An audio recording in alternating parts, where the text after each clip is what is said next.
Ya, shalom saudara-saudaraku yang terkasih.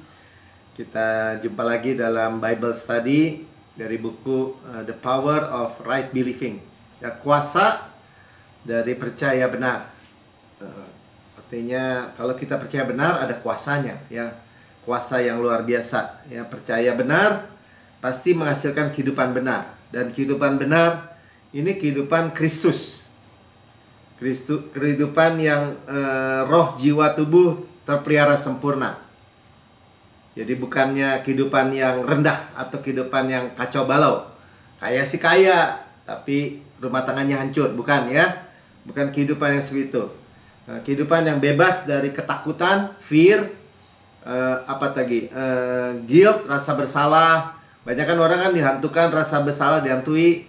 Ya, belum lagi adiktif atau siklus kekalahan atau kecanduan hal buruk, A, B, C, D, ya, apapun juga. Kita hanya sederhana sekali pandang Yesus atau memandang diri kita seperti Yesus memandang kita atau Bapa memandang kita. Sesimpel itu. Dan kita perlu tahu apa yang Tuhan itu pandang dalam kehidupan kita. Ya, bab 6 ini luar biasa, ya. Judulnya aja, kita itu mutlak diberkati. Sama-sama katakan, saya itu mutlak diberkati.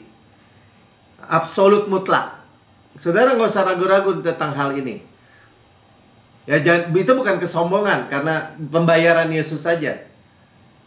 Ya, kalau saudara bilang, jangan gitu dong, kayaknya sombong banget. Saudara cuma pilihannya diberkati atau dikutuk, gitu aja. Saya nggak mau terkenal sebagai orang yang dikutuk, atau terkutuk, atau kena kutuk, atau hidup di bawah kutuk. Nggak mau, udah gitu aja. Absolut mutlak nggak mau juga. Kalau dikatakan seperti itu, ya, nggak mau. Sama-sama kan tidak mau. Makanya saya mau dikenal sebagai orang yang diberkati. Amin. Ya, dan hanya di dalam Yesus. Hanya di dalam Yesus. Ya, berkat ya pasti positif. Jangan takut, ya. Berkati, diberkati, ya, orang kan nakut-nakutin. Itu tipuan dari jurang neraka juga tuh. Pasti kalau kaya rusak hidupnya, narkoba dia, atau ceraiin istrinya. Itu omong kosong, karena berkat dari Tuhan, gak ada racunnya. Ya, kalau kutuk, ya itulah terkutuk. Ya, kalau kutuk ya tentu aja buruk. Ya, gak ada yang positif. Ya, gak ada kehidupan, pasti kematian, namanya juga terkutuk. Ya, baca aja di Alkitab, semua kutuk hukum Taurat itu ujungnya kematian. Ya, jadi jangan biarkan seorang pun, siapapun, ya, atau seorang pun manusia atau siapapun, mau iblis, mau makhluk lain, ya, mengatakan bahwa kita terkutuk. Nggak ada, karena kita di dalam Yesus. Kita satu dengan Yesus, katakan. Saya satu dengan Yesus. Yesus itu sudah selesaikan kutuk, selesai. Di kayu salib. Mati, bangkit. Naik ke surga, duduk di sebelah kanan Allah Bapa. Ya, jadi harus solid gitu, tegak berdiri. Percaya aja. Ya, inilah percaya benar yang nggak mudah, ya. Artinya saya mau ngomong nggak mudah bagi gereja-gereja seolah-olah kayak nggak rendah hati gitu. Saudara kalau mau rendah hati itu terima. Nggak ada jalan lain, ya. Kalau saudara mau lakukan atau kerjakan untuk dapat berkat, itu kesombongan sebenarnya tanpa sadar. Ya, jadi benar-benar berharga nih. Ya, Yesus sudah disalib. Salib itu kutuk, udah gitu. Kutuk yang absolut. Kita udah dengar, ya, bahwa Yesus itu mengenal kita sempurna. Kenal kita sempurna, mengasihi kita sempurna. Tapi kita ada dosa. Semua manusia telah berbuat dosa dan telah kehilangan kemuliaan Allah. Tapi Tuhan mengasihi kita. Nggak ada jalan lain, saudara. Ya, kalau untuk menghancurkan dosa, sama-sama katakan menghancurkan dosa, tapi menyelamatkan kita. Orang dosa di dalam kita gimana nggak supaya dua-duanya nggak hancur? Dosanya hancur, kitanya diselamatkan hanya lewat salib, nggak ada jalan lain. Dan itu sudah Yesus lakukan. Hancur-hancuran dia. Yesus supaya kita jadi utuh. Ya, jadi sebaliknya juga, bukan sebaliknya. Jadinya kita terima bahwa tidak ada kutuk, tidak ada sumpah, serapah, santet, tenung, apalagi opo-opo, kata-kata busuk, kabar buruk, negatif, perkataan-perkataan kayaknya bijak. Ya, kita bagaimana, nggak mungkin lah kita bisa kebal dari penyakit, dari wabah, dari kecelakaan. Sudah lagi di di marketing misalnya sama penjual asuransi, mana bisa sih Pak, orang hidup kan pakai mobil pasti kecelakaan, nggak mungkin lah gitu kan. Ya saudara nggak usah aminkan. Kita sudah ditebus dari kecelakaan, ya, kita diproteksi sempurna. Nah, kita akan lihat ya, kita itu benar-benar diproteksi sempurna. Tapi Pak, saya udah kepala ngomong Pak. Dulu saya sering ngomong, wah saya mah sial, saya mah bodoh, saya mah miskin, saya mah dari keluarga begini, keluarga begitu, saya mah keturunan darah tinggi, darah rendah, atau apa lagi, gula darah, atau ini, atau saya sering ngomong gitu Pak dulu Pak. Ya, yang penting sekarang saudara, ya, Yesus itu suami kita. Kalau di Alkitab bilang, kalau suaminya bilang no, ya kita setuju, no, ya no. Ya, setiap pagi riset, riset baru. Kenapa? Kasih karunia Tuhan baru setiap pagi. Jadi, saudara nggak punya alasan, kecuali nggak mau terima. Sebenarnya nggak mau terima tuh tersedia berkat.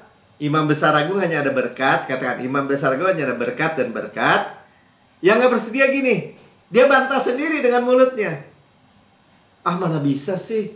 Too good to be true ini Pak Melki. Jadi gini nih, ditepis gitu, Pak. Orang Israel dilindungi di padang gurun bahkan. Ngoceh lagi ngomong. Ah, Tuhan, lebih aman pindah ke Mesir deh, balik lagi lebih bagus. Ini Tuhan mau bunuh kita. Ya Tuhan angkat perlindungannya gini, orang nggak diterima perlindungannya. Nah, kita nggak mau mengulangi tragedi atau kebodohan itu. Amin. Ya, nggak ada dosa yang nggak diampuni. Kalau orang juga bilang gini, Pak saya udah kepalang Pak. Dulu sering tuh kalau dalam pelayanan pelepasan, udah kepalang Pak, saya menghujat Roh Kudus. Itu ayatnya kan kalau menghujat Roh Kudus nggak bisa diampuni Pak.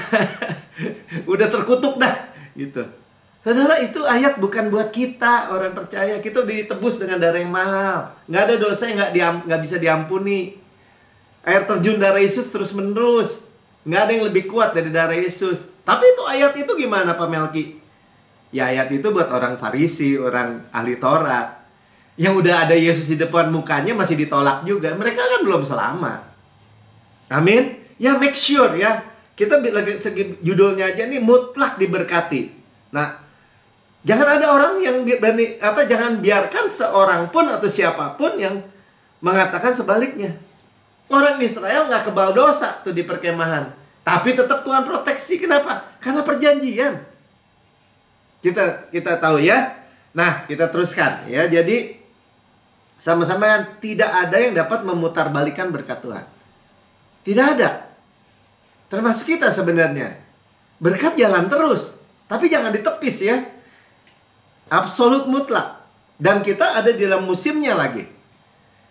Saudara, surprise nggak? Kita masuk bab yang ke-6, part 2, part 1 kemarin. Hari Minggu kemarin, Pastor Bin juga bilang, ya, gembala, pastor bilang bahwa kita hidup di dalam berkat. Untuk menjadi berkat. Berkat dengan purpose, berkat dengan tujuan.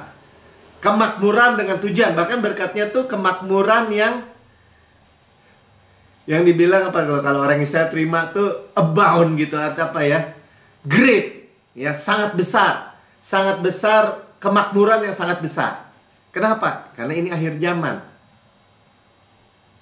Kita generasi Benyamin, generasi kasih karunia di akhir zaman, udah timingnya udah tepat banget ya, hidup di dalam covenant, ikatan perjanjian Abraham. Tuhan janji, Tuhan sumpah untuk memberkati kita berlimpah-limpah. Kita keturunan Abraham, kata kita milik Kristus. Tuhan punya purpose supaya jadi berkat, supaya menabur di ladang Injil, kabar baik. Udah simpel begitu. Berkatnya gimana, Pak? Jangan tanya gimana. Pokoknya mujizat itu kreatif, mujizat itu supranatural. Saudara tanya sama saya, tanya sama Tuhan. Tuhan nggak kasih tahu bagaimananya, bagaimana 5 roti 2 ikan memberi makan 5.000 orang misalnya. Ya kan bikin pusing aja. Tuhan nggak mau bikin saudara pusing. Ya, 5 roti 2 ikan 5.000 orang makan lebih. Air jadi anggur dalam tempo sesingkat. Ya, luar biasa. Ya, saya percaya. Ya, kita percaya. Amin. Nah, jadi ketika kita itu sadar itu, kenapa Tuhan itu mau memberkati kita, kita sadari benar ya. Kan kita sering bilang, saya adalah kebenaran Allah di dalam Kristus. Saya adalah kebenaran Tuhan di dalam Kristus. Kenapa? Karena kita itu sudah dibayar dengan darah Yesus. Sudah terjadi pertukaran. Kita itu berharga, ya, sama-sama kan berharga di hadapan Tuhan. Kita ngomong gini bukan ngomong asal. Kita tahu ya. Jadi Tuhan itu tahu kita manusia berdosa. Tahu dengan sempurna. Kenal kita dengan sempurna luar dalam. Ya. Tetap dia mengasihi kita dengan sempurna. Itu luar biasanya. Nah, kita mulai dari Keluaran 39 ayat 9 sampai 14. Ya, ini gambaran ya. Imam besar itu adalah gambaran bagaimana kita ditaruh di dadanya ya. Nah, ini tentang kasih. Saya baca dulu ayatnya. Oh, udah langsung keluar ya, nggak apa-apa ya. 4 persegi dibuatnya, lipat 2 dibuat mereka, tutup dada itu. Sejengkal panjangnya, sejengkal lebarnya ya, kotak jadinya. Kotak ya. Iya. 10 ditatah mereka lah itu dengan 4 jajar permata. Ya, ada 4 jajar tuh ya. 4 baris. Permata, yaspis merah, krisolit, makalit, itulah jajar yang pertama. Ya, jajar pertama, terus 11. Jajar kedua, ya, permata batu dara, lazurit, yaspis hijau. 12. Ketiga, permata ambar, akik, kecubung. 13. Jajar keempat, pirus, krosopas, nefrit, dilit dengan ikat emas. Nah, kalau yang tukang batu akik tuh, beberapa tahun yang lalu, rame kan orang yang punya batu-batu akik gitu ya, batu-batu gini. Nah, itu batu-batu yang jarang ya, yang berharga. Ya, demikian permata-permata itu dalam tatahannya, dalam tempatnya. Ya, jadi nama-nama Israel ini pertama diukir di atas batu permata. Ya, batu permata sangat mahal karena sangat jarang, ya, langka. Ya, diukir di atas batu permata, ditaruh di dada. Sama-sama katanya ditaruh di dada. Dada bicara apa? Dada bicara kasih, dekat dengan jantung. Ya, dan ini imam besar. Yesus adalah imam besar agung kita. Amin. Ya. Kalau dibilang, ya Pak, itu 12 suku Israel. Kita 12 murid Yesus, 12 juga. Ya, angkanya 12 suku Israel, 12 non-Jews. Ya. Semua ditaruh di dadanya. Ditebus, dibeli. Amin. Ya. Penutup dada, dekat hati. Ya, bicara apa? Bicara kasih. Sama-sama katakan, saya berharga, mulia, ditaruh di dada Yesus. Kasih. Ya, jadi saudara kenapa diberkati dan berharga di mata Tuhan? Ya, saudara itu sangat berharga. Yesaya 43 ayat 4. Gak apa-apa, ya keluarin aja. Oleh karena engkau berharga di mataku dan mulia, aku ini mengasihi engkau. Jelas ya? Berharga, mulia, pakai batu permata, batu mulia. Ya, kalau dulu adik saya tuh almarhum tahu nih, kecubung segala macam ya, batu ini, batu itu, dia tahu, oh itu mahal tuh Mel, itu begini karena dia hobi. Ketukang batu akik, batu permata itu ya. Aku ini mengasihi engkau, aku ini ditaruh di dada kita. Ya, jadi di mata Bapa, jangan pernah atau jangan biarkan siapapun atau seorang pun, kamu mah Tuhan gak suka sama kamu. Tuhan mah membenci kamu, Tuhan mah menghukum kamu. Banyak gak orang begitu? Banyak.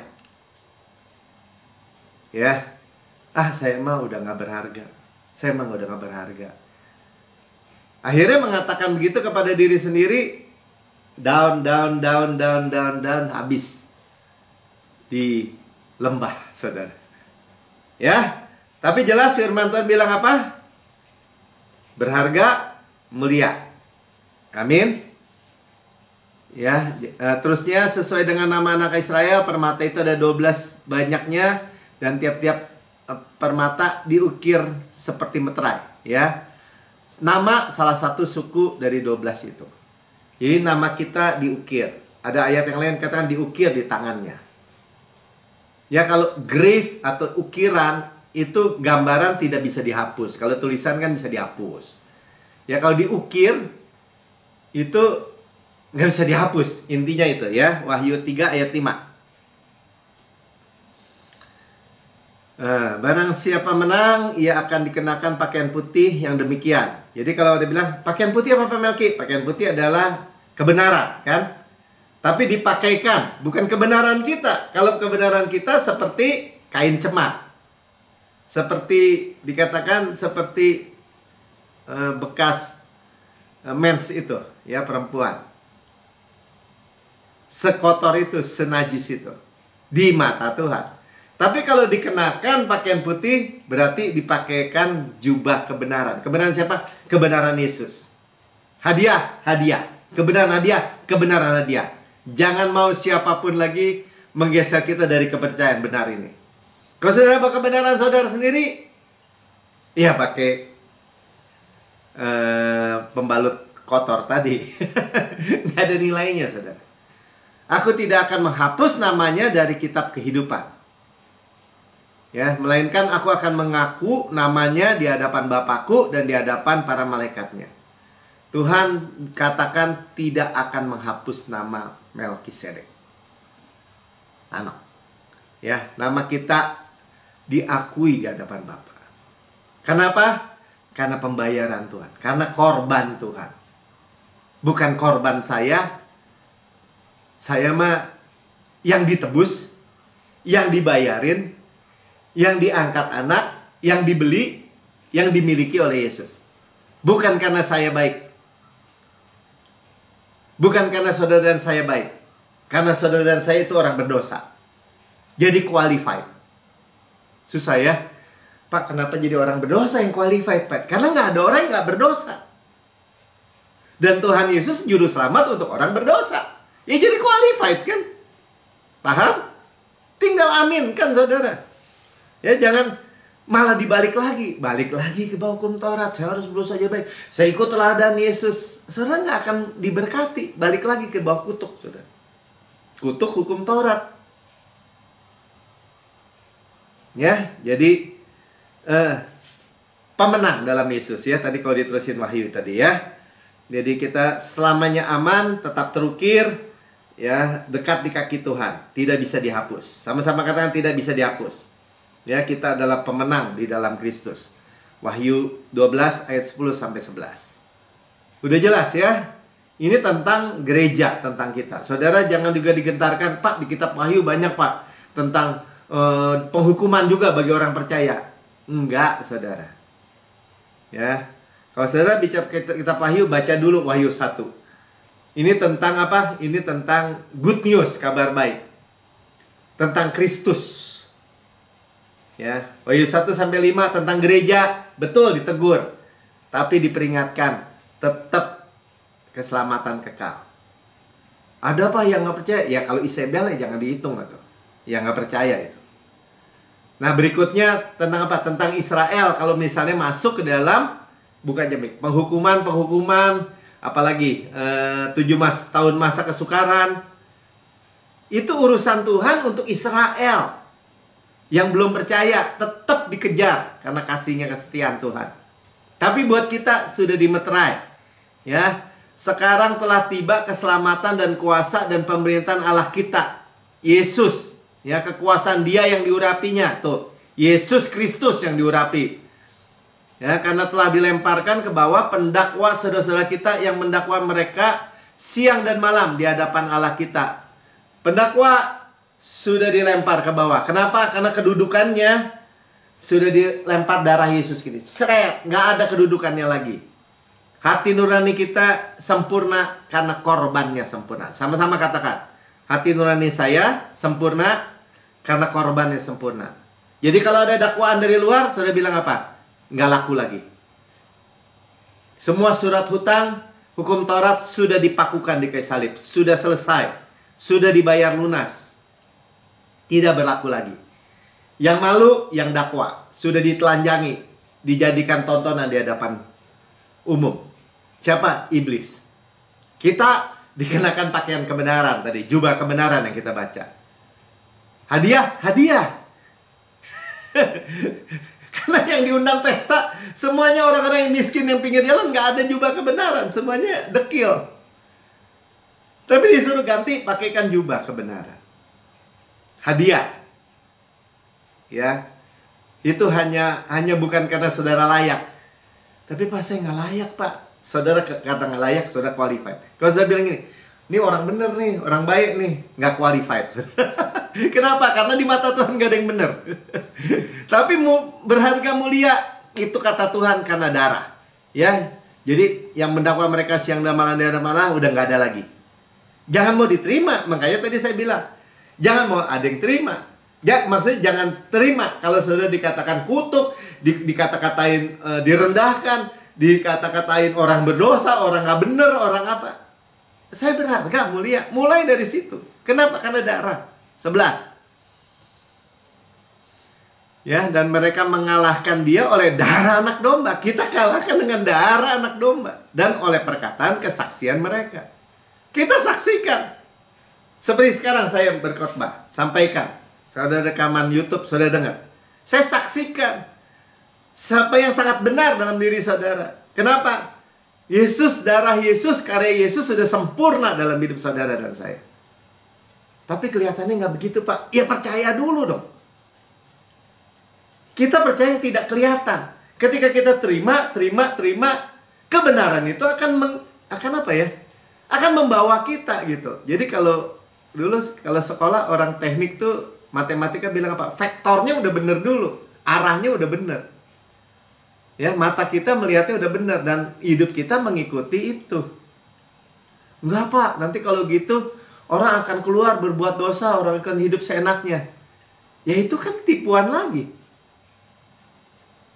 Yang ditakut-takutin, yang dibilang di bawah hukum Taurat lah yang sampai heran. Itu pendeta, itu katanya orang melayani. Kok lebih jahat ya saya orang dunia ya? Kenapa ya? Ya karena salah percaya, udah gitu aja. Bapak jamin kalau percaya benar, bukan saya yang jamin, Yesus yang jamin. Ya, karena mereka tidak mengasihi mereka sampai kepada maut. Artinya apa? Kita terima jaminan itu. Mau orang ancam apa gimana, nggak bisa. Saya kan udah sering cerita. Kalau kita percaya benar, kalau ada siapapun manusia, mau iblis, mau apa, mau preman, mau siapapun mengancam kita bilang ini, nggak bisa. Saya anak Allah. Bapak saya panglima bala tentara. Peperangan milik bapak saya. Saudara boleh mau katakan langsung boleh, mau dalam hati boleh. Nggak bisa disentuh, saudara. Luar biasa ya. Karena darah anak domba itu benar-benar kita tinggal di bawah darah anak domba. Ya, jadi yang penting belajar lebih dahulu bagaimana Tuhan memandang kita. Ya, bagaimana Tuhan memandang kita, Dia memandang Yesus. Jadi ini penting sekali, saudara. Sampai ada gambarnya tadi kan. Pandanglah bahwa kita berharga, mulia, dan berkilau di bawah terang cahaya Tuhan. Jadi kalau kita tahu di bawah terang kasihnya, cahayanya, berkilau, udah gitu aja. Nggak ada jalan lain, saudara. Jadi kalau saudara mau punya anak, mau tidak punya anak-anak didik, atau mau punya keluarga, atau diri saudara sendiri, mau berkilau, nggak ada jalan lain. Hanya Yesus, karena permata sendiri nggak punya sinar dari dirinya sendiri. Ya, seperti bulan gitu kan, nggak punya sinarnya. Dia hanya memancarkan sinar dari matahari. Jadi permata itu berkilau di bawah cahaya terang. Itu sama kesadaran apa? Menyadari nilai keberhargaan kita. Amin. Dekat di hati Tuhan. Pak, saya orang berdosa, Pak. Nanti Tuhan marah, Pak, sama saya kalau saya deket-deket. Salah, saudara. Baca aja di Alkitab. Semua orang berdosa, orang kusta, orang cacat, orang timpang.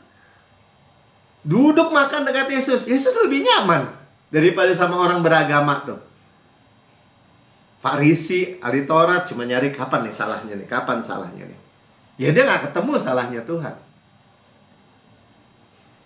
Itu ajaibnya, saudara. Dan ajaibnya di bawah terang itulah kita menjadi terang. Jadi bebas ketakutan, rasa bersalah, dan ikatan adiktif tadi ya, ikatan apa tuh? Siklus kekalahan atau siklus kecanduan. Ya, hidup sebagai anak-anak raja, ya, putra-putri Yesus. Ya. Jadi sebaliknya, sekali lagi saya ulangnya, kalau percaya salah tuh melihat diri seperti ini. Aduh, saya pendosa, saya najis, saya kotor, saya busuk. Kalau Tuhan bisa ngomong, bukan bisa ngomong, Tuhan masih ngomongin, gue udah tahu. Saudara gak usah ngomong gitu. Tuhan bilang gue udah tahu. Masalahnya percaya salah ini akan menyekram orang gitu. Dicengkram di posisi itu terus, kan dia ngomong. Iblis tinggal ngegongin aja kan. Amin. Kamu mau orang busuk, amin.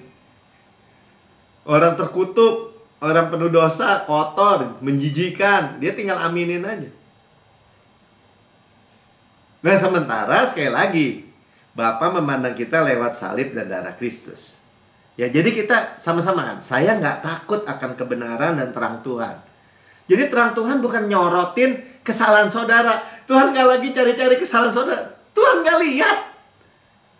Your sin and your lawless deed are remembered no more. Nggak inget, nggak lihat. Wah, Bapak menghujat Tuhan nih. Masa Tuhan nggak bisa lihat? Tuhan yang sono kesini aja Tuhan bisa lihat. Tuhan nggak bisa lihat darah, udah gitu aja. Tuhan udah nggak bisa lihat tembus darah. Bisa, Pak. Ya itu Tuhan lu aja deh. Tuhan saya nggak. Kenapa? Karena firman-Nya bilang gitu. Karena darahnya darah Yesus. Amin. Ya, jadi terang Kristus bukan untuk ditakuti. Kita mendekat pada terang Kristus. Dan berlian tadi, permata-permata itu memantulkan cahaya Kristus. Itulah kita fokus Kristus. Amin. Ya, bahkan Bileam Balak nih. Ini gambaran apa? Gambaran musuh yang mau menyerang Israel. Kita udah dengar ya bagian yang pertama. Saudara bisa lihat lagi ya bagian pertama. Tapi kita mau lebih detail nih. Bileam Balak aja melihat salib. Ya, 12 suku Israel berkemah di padang gurun itu dengan tepat, spesifik, semua suku menurut sukunya, yang menurut aturan Tuhan diatur. Mana keluarin tuh bilangan tuh ya. Ini saudara bisa baca bilangan 1 sampai bilangan 34 kalau nggak salah. Saya baca 2 ayat aja. Tuhan berfirman kepada Musa dan Harun. Bilangnya apa? Orang Israel harus berkemah masing-masing dekat panji-panjinya. Menurut lambang suku-sukunya. Mereka harus berkemah di sekeliling kemah pertemuan, agak jauh daripadanya. Jadi kemah pertemuan di mana? Di tengah. Kemah Musa ada tabut. Ya, kita udah tahu kemah itu rumah Tuhan, gambaran hadirat Tuhan. Dan tabut itu gambaran Yesus. Ya, saya nggak ulang. Ya, tepat spesifik di bawah panji Yehuda misalnya. Nah, tuh ya. Balak, Bileam, saya ulang lagi nih. Lihat seperti ini. Ini perkemahan orang Israel. Pak Melki mengada-ngada. Nggak mengada-ngada. Saudara boleh cek angka-angkanya nanti. Nah, Mika sementara cuma kasih lihat. Ini kemah pertemuan. Kemah Musa. Petelataran, ruang kudus, ruang maha kudus. Semua. Ya, kemah menurut apa? Dari timur. Sebentar, Mik. Ya, itu panji Yuda tuh yang kita lihat ya. Singa Yehuda. Ada Isakar, ada Zebulon. Nah, di selatan ada gambar manusia tuh. Suku Ruben, bin ya, bin Ruben, manusia, Yesus. Ada Simeon, ada Gad. Di barat sana ada Efraim, panji di bawah panji Efraim. Apa tuh? Lembu. Gambaran apa? Yesus hamba ya. Singa Yehuda gambaran apa? Yesus raja. Ruben manusia, Yesus anak manusia. Di utara Dan, ya tuh ada North kan? Itu ada itunya tuh. Di bawah suku Dan, Asher, Naftali. Pak, Bapak ngarang-ngarang. Enggak, saudara baca lagi. Saudara bisa cek, baca bilangan 1 bentar ya, dan bilangan 2. Ya nanti lihat, dicek. Di bilangan itu Tuhan tadi kan perintah. Sukunya seperti ini. Di bawah panji-panji ini, ya, panji Dan, Yuda, Efraim, Ruben. Pak, ini ngarang-ngarang, Pak. Nggak ada di Alkitab. Saudara boleh cek di sejarah Israel. Suku Yehuda, panjinya apa? Singa begini. Ungu warnanya lagi. Ya, warna kerajaan. Panji Efraim, gambarnya apa, Pak? Saudara boleh cek. Ya, sejarahnya Israel. Gambarnya lembu begini. Merah begitu. Ya, Ruben anak manusia. Bin itu kan bin siapa? Bin siapa? Ya, anak. Ya, bin manusia. Gambar wajah Yesus begini, putih. Ya, suku Dan, Raja Wali yang terbang. Saudara udah kurang apa? Begitu akurat. Tadi makanya saya bilang sesuai suku, sesuai jumlah, begitu akurat. Mana Pak jumlahnya, Pak? Di Alkitab kalau ada jumlahnya. Mana ada gambarnya nggak? Tuh, sensus dan perkemahan bangsa Israel. Saudara bisa lihat di bilangan 1, bilangan 2, 1 sampai 4, 1 sampai 34. Ya, bilangan 1, 1 sampai 54. Cek aja semua. Ini yang Tuhan atur. Ya, tadi di bawah panji apa? Yehuda. Nah, ini panjinya salah nih. Panjinya di depan sana. Karena semua berkemah nggak ngadep luar, saudara. Ngadep dalam. Kan harus berkemah menghadap kemah suci. Baca aja nanti di bilangan 1, 44 sampai 53. Nah, suku Lewi tidak dihitung karena di lokasi kemah suci. Nah, pas saudara cek angka-angkanya di dalam bilangan ini, kayak contoh ya, Yehuda 74 ribuan, Isakar 54 ribuan, Zebulun 57 ribuan. Itu ada 186.400 orang. Angkanya spesifik. Dan lebih panjang daripada 100 ribuan orang di bawah suku Efraim. Dan 151, 157 suku Ruben, suku Dan lebih panjang dikit daripada salib kepalanya. Ya benar-benar salib, saudara. Benar-benar ini yang dilihat oleh Bileam dan Balak. Raja Balak mengutus Bileam, sniper atau tukang sihir, tukang tendung profesional, untuk mengutuki salib Yesus. Mana mempan, saudara? Dan inilah yang dilihat Tuhan kepada kita. Yang dilihat di alam roh oleh musuh-musuh, oleh iblis, oleh setan manapun. Ya begini lihatnya. Kita ada di tengah sekarang lagi. Di dalam apa? Di dalam perlindungan panji-panji Tuhan. Semua panji-panji ini gambaran Yesus. Yesus singa Yehuda. Yesus lembu. Ya, kenapa? Singa Yehuda, balik biarin jam kita tadi. Matius. Ya, Matius itu bicara apa? Bicara Yesus sebagai raja, keturunan raja. Markus, lembu, hamba. Nggak ada silsilah. Ya, Lukas sebagai anak manusia. Dokter Lukas tuh ceritain Yesus sebagai manusia. Yohanes bicara Yesus sebagai kealahan, keilahiannya. Raja Wali yang terbang. Kurang apa, saudara? Disitulah kita tinggal bersama Yesus di dalam proteksi di bawah panji-panji yang adalah gambaran Yesus semua. Makanya di akhir zaman ini kita nggak takut. Mau dari timur, false doctrine, doktrin yang salah. Mau dari selatan, ya apa, secupak ini kelaparan, secupak gandum sedinar, jelai murah, mahal sekali. Ya ada Yesus. Dari utara penyakit, semua wabah, ada panji Yesus lagi. Dari barat menuju timur, perang Rusia lawan Ukraina dan bangsa-bangsa perang, kelaparan, perang, false doctrine, pandemi. Kita ada di perlindungan sempurna. Ini yang Tuhan pandang. Kita memandang seperti Tuhan memandang. Sekali lagi saya memandang seperti Tuhan memandang. Saya anak dikasih di dada Yesus. Ya, kasihnya, saya berharga, saya mulia. Diampuni, dibenarkan, berharga, mulia lagi, indah, dekat hati Tuhan. Bersinar. Ya. Jadi mutlak diberkati, saudara. Mutlak nggak ada kutuk yang bisa tembus. Dan kita belajar lebih dalam lagi kalau sampai ke sini nih yang Mika bikin. Ya. Tentang panji-panji Tuhan. Bisa dicek di Wahyu, bisa dicek di Yeskiel. Semua arahnya akurat, tepat. Bayangkan, saudara.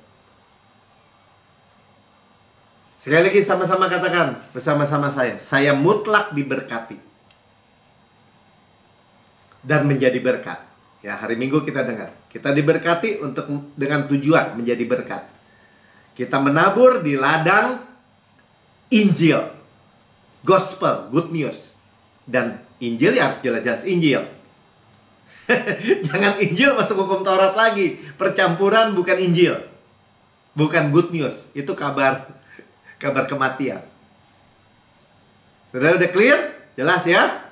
Jadi ketika kita dengan judul kita mutlak, absolut, diberkati, kita aminkan. Saudara yang mendengar di rekaman YouTube, saudara berkata, saya mau hidup sebagai orang yang diberkati, tapi saya belum pernah terima Yesus sebagai Tuhan dan Juru Selamat pribadi.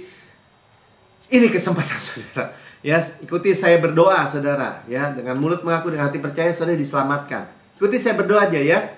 Katakan, ayo sama-sama katakan, Tuhan Yesus yang Maha Mulia, saya menerima Engkau sebagai Tuhan dan Juru Selamat pribadi saya. Dengan mulut saya mengaku, dengan hati saya percaya bahwa Engkau telah mati buat saya, dibangkitkan karena pembenaran saya, naik ke surga, duduk di sebelah kanan Allah Bapa, dan mendudukkan saya bersama-sama dengan Engkau di surga. Surga adalah rumah saya, dan saya adalah anak yang paling dikasih oleh Bapa saya.